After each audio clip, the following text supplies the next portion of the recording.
यह कहानी है एक छोटे से गांव की जो शांति से भरा हुआ था, लेकिन एक दिन गांव के लोग महसूस करने लगे कि कुछ अजीब घट रहा है। रातें अब डरावनी हो गई थीं और लोग बिना कारण घबराए हुए थे।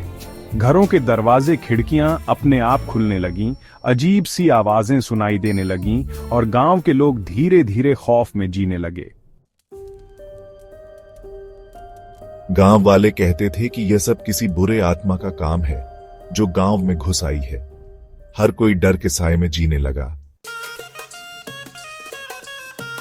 बाबूजी, ये सब क्या हो रहा है? हमारी रातें अब नहीं गुजरती। घरों में कुछ न कुछ हो रहा है, पर कोई कारण नहीं मिलता। क्या करें?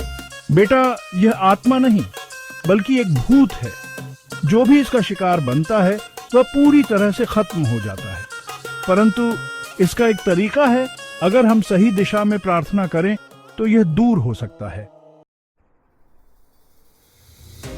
मनोज अब तय कर चुका था कि वह इस भूतिया साये से गांव को मुक्त करेगा। बाबूजी ने उसे एक रास्ता बताया। यीशु के नाम में शक्ति है। रात होते ही उस भूतिया शक्ति ने एक और हमला शुरू कर दिया। एक रात गांव के बीचों बीच एक घर में आग लग गई। गांव वाले बाहर खड़े थे, लेकिन कोई भी भीतर जाकर मदद नहीं कर सकता था, क्योंकि वह डर से कांप रहे थे। मनोज, अब और नहीं, मैं यीशु के नाम से इसे हराऊंगा। मनोज ने ठान लिया था कि वह इस भूतिया प्रकोप का सामना करेगा, परंतु वह अकेला नहीं था। उसे विश्वास था कि यीशु के नाम में एक अपार शक्ति है। मनोज, प्रभु यीशु, मैं आपके नाम में यह शैतानी ताकत दूर करने की प्रार्थना करता हूं। मेरी मदद करें, इस गांव को बचाएं। मनोज ने दिन रात प्रार्थना करना शुरू कर दिया। वह जानता था कि यीशु के नाम में वह शक्ति है जो इस भूतिया ताकत को हरा सकती है। और फिर एक दिन जब मनोज ने यीशु के नाम में विश्वास किया और पूरी तरह से प्रार्थना की, तो वह भूतिया आत्मा अचानक कांपने लगी। जैसे ही उसने यीशु के नाम को सुना, वह भूत कातर हो गया। यह भूत किसी जमाने में इंसान था और उसके साथ जो हुआ था वह कोई साधारण कहानी नहीं थी।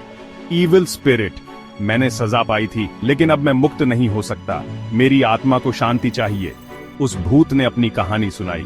वह एक बार गांव का ही निवासी था जो गलत रास्ते पर चल पड़ा था और उसकी मृत्यु के बाद वह भूत बन गया था, लेकिन यीशु के नाम से वह आत्मा अब मुक्त हो रही थी। मनोज की प्रार्थना ने चमत्कार कर दिया था। भूत ने शांति पाई और गांव में शांति लौट आई। अब कोई अजीब आवाजें नहीं थीं और न ही रातों में डर का साया था।